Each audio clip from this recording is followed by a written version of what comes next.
Now, secretive and elite, the Bilderberg Group, which unites some of the world's most powerful people, has been meeting behind closed doors for decades. Its activities have become shrouded in a mist of conspiracy theories, with some claiming the members are trying to create a new world order. Well, one investigative journalist has just revealed to the European Parliament all he claims to have discovered about the Bilderbergers. And Daniel Estulin joins me now live from Brussels. Many thanks for joining us this evening, Mr. Estulin. So tell us more about what you found out about the group and what you believe it does. Well, thank you. First of all, thank you so much for having me. I found out over almost 20 years of research that what's today is called the Bilderberg Group already existed over 800 years ago. They were back then called the Venetian Black Nobility. In fact, Bilderberg is the creation of the Synarchy movement of empires, who are the plenipotentiary founders and financiers of Hitler. And Synarchy International, they in turn were founded by the Martinist Freemason Esoteric Secret Society back in the 1770s as a kind of counterattack on the principles upon which the United States of America was built. So again, it's a lot of people speak of Bilderberg as a domain of conspiracy theories. Of course, it's not. It's a historical fact. And again, what's today called Bilderberg 800 years ago existed. It was called back then the Venetian Black Nobility. So interesting to hear that background. But what is it that you believe the group actually does today? And what evidence do you have to back up your claims? Well, the interesting thing is that a lot of people believe that Bilderberg is about one world government or creating the new world order. Especially people point out to speech made by George W. Bush back in the 1990s about the creation of one world government. It's not about that at all. It's a meeting of people who represent a particular ideology. That ideology is of money. So the idea is not to create one world government, but rather the creation of one world company limited, where the financial concerns are far more powerful than any government on earth. And we're seeing right now as evidence, very, very simple. We had to see in Europe, we had nation states. We had countries with our own constitutions, our own flags, our own currencies, our own monetary policies, and now we don't have any of that. The entire Europe is being led and directed through Brussels. In that sense, Spain, where I live, it has a currency. We lost it. We had a constitution. That's now subordinate to the European constitution. Spanish flag is no longer ours. It's the European flag with little stars. And of course, the monetary policy is decided somewhere else. And we can see what they're doing, and Greece is a very good example of that destruction, we're witnessing, and Spain, of course, is going to be the next country to go. So why was the European Parliament so interested in hearing about your findings, and what reaction did you get?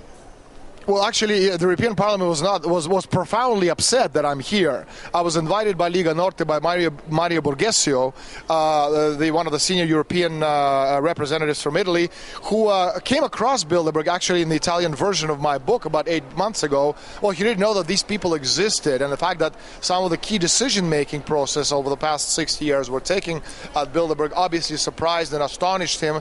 And so through him, I was invited to make a speech, a historic speech, in fact, at the European Parliament about the Bilderbergers and their roots, which was called Bilderberg Towards One World Company Limited. So can you give us some names, some examples? Who is actually a part of this so-called Bilderberg Group?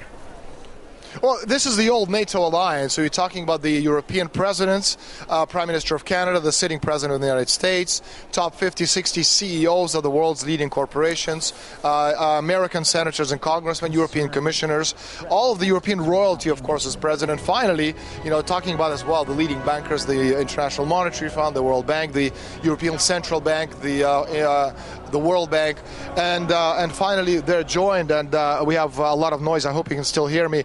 We're joined at this one big table at the Bilderberg conference by the leading representatives of world media, such as New York Times, Washington Post. And the fact that you have 120 of these mammoth representatives in one room, and the fact that the press never ever reports on them until my book came out, by itself is astonishing. Fascinating theories. And what impact do you think that your findings in your speech to the European Parliament will have on the group, if any? Briefly, if you can.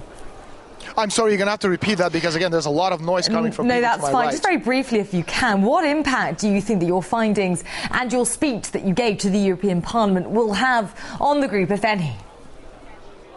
Well, I'm hoping it's going to be, an effect of an atomic bomb going off right in the middle of the parliament. A lot, obviously not literally, but figurative. The point is that Borghesio, that's Lega Norte group, is getting hundreds of calls from curious Italian media representatives who actually have never heard of Bilderbergers themselves, and so they want to know exactly how the decisions made at this very private organization fit into the world scheme. And Russia, in this particular sense, is very much a part of it, or victim of it, as I reported back in 2005. By the summer 2008, Bilderbergers at their meeting talked about pushing the oil price to about $150 a barrel, and then they decided to push the oil price down, orchestrating it fall to about $30 a barrel. And it directly affects Russia because, again, China and Russia are the two main enemies of the people who are trying to create this one world government.